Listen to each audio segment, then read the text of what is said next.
नमस्कार सर। सत साहेब सर जी। सर क्या नाम है आपका? मेरा नाम है करण दास।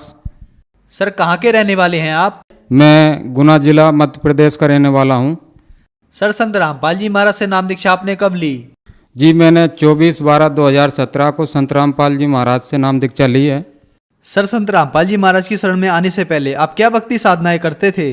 कि जो हम साधनाएं किया करते थे, काला जी महाराज, जंत महाराज, भूत महाराज, प्रेत महाराज, हनुमान जी महाराज, तो देवनारायण महाराज, ऐसे मतलब वही जो पारिवारिक पूजा है पूर्व से चली आ रही उसी पूजाओं को किया करता था।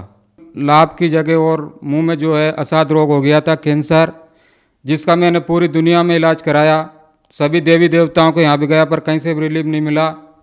जो है भारतवर्ष के 52 हॉस्पिटल, माने हुए बड़े बड़े हॉस्पिटल, दिल्ली एम्स, बॉम्बे टाटा मेमोरियल, भोपाल का कैंसर एमबाई हॉस्पिटल, जयपुर का Mahatma Gandhi medical college hospital, Kota MY hospital के डॉक्टर शिव कुमार, ईएनटी का डॉक्टर, उससे 3 बरस तक यानी प्रति माह 5,000 रुपये महीने की दवा गोली का खर्च उठाया, लेकिन फिर भी मेरी बीमारी ठीक नहीं हुई। इस तरह कुल टोटल कम से कम बता रहा हूँ 5 लाख रुपए खर्च हो चुका था और मैं बुरी तरह से बर्बाद हो चुका था। डॉक्टरों ने मेरे जो मुंह में बता दिया था कि ये भयंकर जबड़ा में चमड़ी कैंसर, ये ठीक नहीं हो सकता है, जैसे भी जीवन निकले बेटा ऐसे निकाल, और इस दुनिया में जो भी आया उसको सबको मरना है, मरने से क्यों डरता है। मैं निराश होकर मतलब घर बैठ गया और 3 साल तक दूध पी पी कर समय निकाला। ऐसी स्थिति में एक दिन मेरे मन में ऐसा आया कि ऐसे जीवन से तो मैं मर जाऊं तो बढ़िया है, तो मैं घर से भागकर ट्रेन से कटने के लिए चला गया और मैं ट्रेन की पटरी पे जाकर खड़ा हो गया। लेकिन अंदर से ऐसी प्रेरणा हुई कि अभी रुक जा, तुझे भगवान मिलने वाला है, और मैं वापस घर आ गया। कई बार मैंने एंडोसल्फान पीकर मरने का प्रयास किया, और शिक्षित होने के नाते या कहीं भी कुछ ऐसी किताबें पढ़ने के कारण किताबों में लिखा रहता था कि आत्महत्या सबसे बड़ा दोष है, आत्महत्या नहीं करना चाहिए। इसलिए मैंने आत्महत्या करने का एक कदम नहीं उठाया और दुखी जीवन घर पे पड़ा रहकर जीता रहा। इसी के लिए मैं कम से कम हिंदू धर्म के जो तांत्रिक हैं उनके पास और मुस्लिम धर्म के जो तांत्रिक हैं उनके पास भी गया। कोई बोलता था कि 5,000 चाहिए, कोई बोलता था कि 10,000 चाहिए। दुख का निवारण कराने के लिए हमने सभी को दिया और उनने हमको खूब लौटा, लेकिन मुझे कहीं से भी कोई रिलीफ नहीं हुआ। राजस्थान में जो है अटरू तहसील पड़ती है, यहाँ एक प्राचीन झाड़ोता गांव है, उसमें देवनारायण भगवान का मंदिर है। तो मैं गुर्जर समाज से बिलोंग करता हूँ। तो भारतवर्ष का पूरा गुर्जर समाज जो देवनारायण भगवान को विष्णु जी का अवतार मानते हैं, और वो कहते हैं कि मतलब विष्णु जी सर्वोपरि है और इनके यहाँ जाने से सब दुखों का यानी रोगों का निवारण हो जाता है। तो मैंने उन लोगों की भी बात मानी। मैंने बोला था कि अगर देवनारायण भगवान आप विष्णु अवतार है और पूरा गुर्जर समाज आपको मानता है तो आप मेरे दुख का निवारण कर दो, मैं आपको 5 कुंटल घी में प्रसादी करूँगा, भंडारा करूँगा। लेकिन मेरा कोई रोग समाप्त नहीं हुआ। वहाँ से भी मुझे निराशा ही हाथ लगी। सर आपने बताया कि जो भक्ति साधनाएं आप करते थे उनसे आपको कोई लाभ नहीं मिला, तो फिर संत रामपाल जी महाराज की शरण में आप कैसे आए? सदगुरुदेव जी संत रामपाल जी महाराज के भक्त सुजान दास जी भगत, और ये गांव इनका दांत का पानी, तहसील चिपबड़ौद, जिला बारा, राजस्थान वालों ने एक दिन मुझे फ़ोन करके बताया तो आप एक जगह है यहाँ पर चले जाओ, मनोर थाना, संत रामपाल जी महाराज का नामदान केंद्र है, यहाँ से आप नाम दीक्षा ले लो तो आपकी बीमारी ठीक हो सकती है। लेकिन मैं दुनिया में दर दर की ठोकरें खाने के बाद, सभी डॉक्टरों के पास, सभी देवी देवताओं के पास, सभी मंदिरों में जाने के बाद और ये तांत्रिकों के पास जाने के बाद जब निराश हो चुका था तो मैं नास्तिक हो चुका था। मेरे मन में ये आने लग गया था कि कोई भगवान नहीं है। मैंने सुजान दास भगत जी को बताया कि मैं कहीं भी नहीं जाऊंगा, मुझे तो मरना ही है। मेरे मुंह में भयंकर जो है जलन पड़ रही है, आग लगी हुई है, मांस पूरा गल चुका है, जो है भोजन भंडारा कुछ भी नहीं कर सकता हूँ, सिर्फ ठंडा दूध पीकर मेरा जीवन चल रहा है और मैं कहीं भी नहीं जाऊंगा। तो जो संत रामपाल जी महाराज के भगत थे सुजान दास जी, वो रेगुलर उन्होंने 8 दिन तक मेरे पास फ़ोन किया और बोला कि भगत जी इस धरती पर परमात्मा आए हुए हैं संत रामपाल जी महाराज, यहाँ जाने के बाद में कैसा भी असाध रोग हो वो ठीक हो जाता है, आप एक बार जाकर उनसे नाम दीक्षा ले लो। अगर मौत भी हो जाएगी और आपने 108 नाम का सुमरण कर लिया जो संत रामपाल जी महाराज देंगे, तो आपको 10वें महीने इस धरती पे मनुष्य जीवन दिला देंगे संत रामपाल जी महाराज किसी भक्त परिवार के घर में। तो मुझे विश्वास नहीं हुआ। मैंने उनसे बोला कि ये कैसे संभव है कि संत रामपाल जी महाराज परमात्मा हो सकते हैं। उसी दिन मतलब 9 सितंबर 2017 को संत रामपाल जी महाराज और परमेश्वर कबीर देव दोनों आए और मुझे मेरे घर से उठा कर ले गए बरवाला आश्रम। वहाँ ले जाकर उन्होंने मुझे एक बढ़िया मतलब जो है पलंग तख्ता पे सुलाया, फिर मेरे पूरे बालों की जो है शरीर के बाल काटे और फिर मुंह की मेरी सर्जरी की, मुंह में मशीन डालकर, और दोनों खड़े हो गए। तो मैंने पूछा कि आप कौन हो? मैंने इस दुनिया में कोई भी डॉक्टर, कोई भी मंदिर, कोई भी मस्जिद, कोई भी जगह नहीं छोड़ी है। अब ये कोई आश्रम है या हॉस्पिटल है? तो दोनों हंसे और बोले कि बेटा आज हमने तुझे जीवन दान दे दिया है, ये सतलोक आश्रम बरवाला है और यहाँ मैं साक्षात आया हूँ। अब तू मनोर थाना जाकर नामदान लेकर सतभक्ति करने लग, फिर मैं तुझे सतलोक लेकर चलूँगा। जैसे ही मैंने सदगुरुदेव मेरे पास से दूर हटे और मेरी नींद खुली तो मैंने घड़ी में देखा 12:10 हो रहे थे। तो मैंने सब कुछ नोट किया, सतलोक आश्रम और हरियाणा, बाकी में बरवाला जिला हिसार, ये चीज़ों को भूल चुका था। मैं सुबह उठकर और नामदान लेने के लिए नामदान केंद्र पर मनोर थाना गया राजस्थान। तो वहाँ पर भगत जी ने संत रामपाल जी महाराज से नाम दीक्षा दिलवाई और मुझे बताया कि सदगुरुदेव के नियम है, अगर इसमें रहकर आप भक्ति करोगे तो आपको यम के दूत नहीं ले जा सकते हैं और आपकी बीमारी भी ठीक हो जाएगी।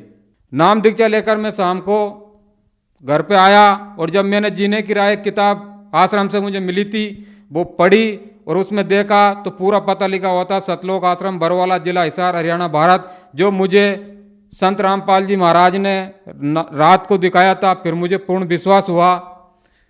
उसी दिन मैंने जो भक्ति साधना बताई थी वो करी और उसी रात में जब मैं सोया तो ब्रह्मा जी के रूप में ये काल भगवान आया और मेरे से बोले कि मतलब कहाँ जलन होती है तेरे? मैंने बोला मेरे मसूड़े में जो छाला है। तो उन्होंने हाथ से यूँ किया और बोला कि तू वहाँ संत रामपाल के पास क्यों गया? वो तो तुझे तेरा धर्म छुड़ाना चाहता है और तुझे मैंने ठीक कर दिया। तो पहला ही दिन था तो मैंने इतना ज़्यादा ज्ञान भी सदगुरुदेव का संत रामपाल जी महाराज का नहीं समझा था और मैंने सोचा मैंने मुझे तो ये ब्रह्मा ही ठीक करने आ गया, यही सृष्टि का रचनहार है। तो मैंने जो है उसी दिन सुबह उठा और सदगुरुदेव की फोटो और वो माला और लॉकेट सब नदी में जल प्रवाह कर दिया और संत रामपाल जी महाराज की जो भक्ति मुझे मिली थी इसको मैंने छोड़ दिया। और जो जिस दिन मैंने नाम दीक्षा ली थी उसी दिन सदगुरुदेव से नामदान केंद्र पे ही मुझे कम से कम 10% आराम पड़ गया था। लेकिन रात में ये ब्रह्मा जी जो मेरे सामने प्रकट हुआ और मुझे भ्रमित किया और जिस तरह मैंने सदगुरुदेव ने संत रामपाल जी महाराज ने जो भक्ति मार्ग बताया था उसको छोड़ दिया तो फिर भयंकर जलन पड़ने लग गई, मेरे भयंकर जलन पड़ी जो 3 महीने तक। और मैं फिर घर पे ही पड़ा रहा। फिर भगत सुजान दास जी मेरे घर पे आए और मुझे विस्तार पूर्वक समझाया। भक्त सुजान दास जी ने जब संत रामपाल जी महाराज का ज्ञान मुझे पूरा प्रमाण सहित वेदों से, गीता से और सभी श्लोक सहित बताया कि ये ज्ञान है, तो मुझे समझ में आया और फिर मैंने समझा और फिर मैंने पुनः नाम दीक्षा 24/12/2017 को लिया और इस सद्भक्ति मार्ग पे लगा। सर, हमने सुना है कि संत रामपाल जी महाराज से नाम दीक्षा लेने के बाद श्रद्धालुओं को बहुत सारे लाभ प्राप्त होते हैं, चाहे वो आर्थिक हो, शारीरिक हो, मानसिक हो या आध्यात्मिक हो। तो क्या सर संत रामपाल जी महाराज से नाम दीक्षा लेने के बाद आपको भी कोई लाभ प्राप्त हुए? हाँ जी, जैसे मैंने नाम दीक्षा ली तो मेरा रोग समाप्त होने लगा और जब मैं कैंसर से बहुत पीड़ित था तो मैं पूरे देश में सभी हॉस्पिटलों में गया, सभी देवी देवताओं पर गया और कम से कम मेरे 5 लाख रुपए खर्च हो चुके थे। मेरी आर्थिक स्थिति बहुत कमज़ोर हो चुकी थी और मैं आत्महत्या करने के लिए कई बार मैंने प्रयास किया, लेकिन शिक्षित होने की वजह से इतना ज्ञान था कि आत्महत्या सबसे बड़ा दोष है, इसलिए मैं आत्महत्या नहीं कर पाया। और जब मैंने सदगुरुदेव जी से नाम दीक्षा लिया तो मेरा कैंसर का रोग भी ठीक हुआ और मेरे ऊपर जो 5 लाख रुपए खर्च था वो भी समाप्त हुआ। और जो मैं 4-5 साल से मैं खाना नहीं खा पाता था, सिर्फ दूध भी पीता था 100 या 200 ग्राम सुबह या शाम, लेकिन सदगुरुदेव संत रामपाल जी महाराज से नाम दीक्षा लेने के बाद सदगुरुदेव जी ने ऐसे दया करी कि जिस दिन मैंने नाम दीक्षा ली उसी दिन 5 साल से यानी रोटी नहीं खाई थी, लेकिन उसी दिन मैंने 4-5 रोटी खाई और मेरा जलन का रोग समाप्त होने लगा। संत रामपाल जी महाराज से नाम दीक्षा लेने के बाद मेरा कैंसर का रोग बिल्कुल ठीक हो गया, मैं बिल्कुल स्वस्थ हो गया। और जब बिल्कुल मेरी भक्ति सही चलने लगी तो 9 फरवरी 2018 के दिन जब मेरे पास प्रथम नाम था संत रामपाल जी महाराज के द्वारा जो दिया गया था, रात की 12 बजे मैं जो है 12 बजे तक मोबाइल में चिप से सत्संग सुन रहा था। और 12 बजे जब मुझे नींद आने लगी तो मैंने सोचा अब सो लेता हूँ। सर्दी का मौसम था, जैसे मैं सोया और कंबल मैंने ऊपर पटका तो कोई आदमी मेरे पास खड़ा आकर हुआ और बोला कि चल तेरा यमराज का बुलावा आया है। जैसे मैंने कम्बल ऊपर उठाया तो वो मेरे ऊपर बैठ गया और यहाँ जो हृदय कमल होता है इससे चीर के और मेरी जान को निकालने लगा। मैं बिल्कुल बेहोश हो गया, मुझे कोई पता नहीं मेरी जान को निकाला जा रहा था। जब मैंने सदगुरुदेव को याद किया, संत रामपाल जी महाराज को, तो संत रामपाल जी महाराज से मैंने बोला कि परमात्मा, लोग कहते हैं कि परमात्मा इस दुनिया में है और जो संत रामपाल जी महाराज से नाम दीक्षा ले लेता है तो उनको यम के दूत नहीं ले जाते हैं। मैंने इतना ही बोला था, परमात्मा अगर आप सच्चे हैं तो आज मुझे छुड़ाओ। तो परमात्मा संत रामपाल जी महाराज जो वहीं प्रकट हो गए और बोले यमदूतों से कि तुम मेरे इस बेटे के पास क्यों आए हो, मेरे बच्चे के पास क्यों आए हो, मेरे भगत के पास क्यों आए हो। तो दोनों दूत, उनके भयंकर दांत थे, बहुत बड़े बड़े बाल थे, बहुत भयंकर रूप था, देख कर पता नहीं क्या हो जाता है। तो वो बोलने लगे, संत रामपाल जी महाराज के चरणों में पड़ गए कि ये परमात्मा, हमको पता नहीं था कि ये आपका भगत है।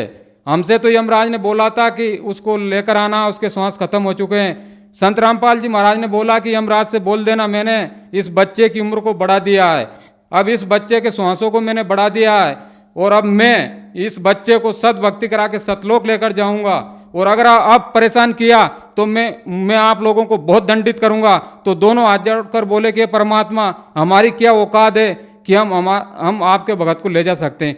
आज के बाद हम आपके इस भगत के पास कभी भी नहीं आएंगे।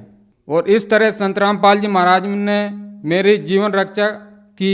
और एक दिन और मई के महीने में सदगुरुदेव मुझे संत रामपाल जी महाराज ऊपर लेकर गए, मेरे पास आए कि चल बेटा मैं तुझे तेरे दादाजी से मिलाता हूँ। मेरे दादाजी की 2006 में निधन हो गया था कि चल तेरा दादाजी पितर लोक में पड़ा हुआ है। संत रामपाल जी महाराज मुझे विमान में बिठाकर और पितर लोक में लेकर गए और दरवाजा पे जाकर खड़े रह गए और बोले कि बेटा तू अंदर चला जा, उठाला वो है तेरा दादाजी। मैंने दादाजी को पहचान लिया, मैं अंदर गया तो दादाजी बड़े खुश हुए और बोले कि बेटा तू भी आ गया। मैंने बोला कि हाँ, मुझे मेरे सदगुरुदेव संत रामपाल जी महाराज यहाँ लेकर आए हैं, चलो आप उठकर बाहर चलो। जब मैं उनको उठाकर लेकर बाहर आ रहा था तो 2 दूत भाग कर आए और वो बोले कि कहाँ जा रहा, रुक, यहाँ से वो जीव जाता है जिस पे यमराज साइन कर देता है, बिना यमराज के दस्तखत से यहाँ से कोई जीव नहीं जा सकता है। तो एक दूत फिर भगा, एक इतनी बड़ी लाल डायरी लेकर आया खाताबाई जैसी और बोला कि इसका रिकॉर्ड देखते हैं। रिकॉर्ड देखा तो यमराज के उस पर साइन कंप्लीट थे। उसने बोला ले जा भाई, इसके साइन है, तेरे दादा को तू ले जा। तो और भी बहुत सारे डोकरे वहाँ पड़े हुए थे, बूढ़े जिनके एक एक हाथ दाढ़ी बधी हुई थी। उनने बोला यार बेटा हमको भी ले चल, यहाँ तो हमें भी यम के दूत यातनाएं देते हैं, दुख देते हैं, हम परेशान है, दुखी है इस लोक में।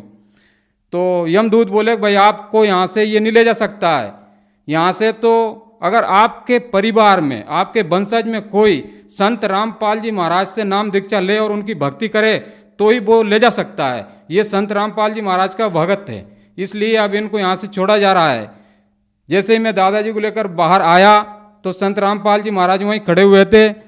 सदगुरुदेव ने मेरे से बोला कि बेटा तू जो है तेरे गांव कर्मोदिया मृत लोक में पहुंच, मैं तेरे दादाजी को जो है किसी मेरे शिष्य यानी भगत के घर में मनुष्य जीवन दूंगा और जैसे इनकी जबान खुलेगी तो सत साहेब के कर खुलेगी और इनको नाम दीक्षा तत्काल मिलेगी और इनको भी सतलोक लेकर चलेंगे। इस तरह परमात्मा ने कहा कि मैं मेरे सच्चे भगत की 101 पीढ़ी को पार कर देता हूँ। इस तरह संत रामपाल जी महाराज ने मेरे ऊपर तो दया करी, मेरा कैंसर का रोग भी ठीक हुआ और मेरे दादाजी पर भी दया करी जिनका निधन हो गया था सन 2006 में। और जो पूर्व में हम गलत साधनाएं करते थे देवी देवताओं की, पितर पूजा, 6 मासी 12 मासी पिंडदान आदि क्रियाएं हमारे दादाजी किया करते थे, इस कारण वो पितर लोक में पड़े हुए थे।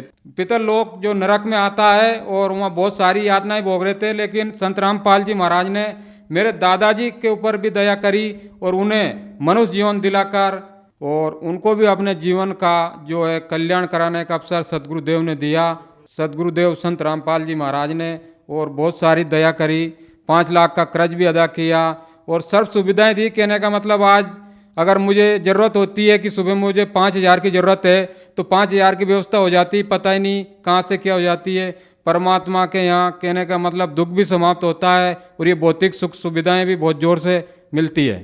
संत रामपाल जी महाराज से मैंने नाम दीक्षा नहीं ली, इसके पहले मैं बहुत शराबी इंसान था। कम से कम एक दिन में 5,000 या 6,000 का शराब पी जाया करता था, जिससे भी मेरी जो है स्थिति बहुत खराब थी और सब लोग मेरे से दुखी थे।